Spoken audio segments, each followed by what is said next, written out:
خب بیاین از اول براتون تعریف کنم که چرا داشت اینجوری میگفت نگیر. اولا کیف خوشگلش رو ببینید بچه، از همون روپایی ها، فقط مدلش با قبلی فرق میکرد. بریم سر بخش اصلی، پکیجینگ و بسته بندی و مخصوصا اون پاپیون آبی که امضای کار. تازه بچه موتورش هم آبیه، فکر میکنم خوشحال بشه.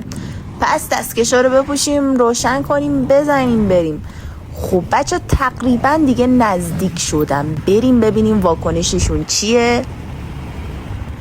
امروز رفتم داشتم می‌زدیدم یه برنامه‌های موتورسوار جذاب. چرا؟ پس من چی نمی‌دونم. پیت معلوم نیست. پس من چی نمی‌دونم. ببینم چی کردم. بیا. ببینم چی کردم.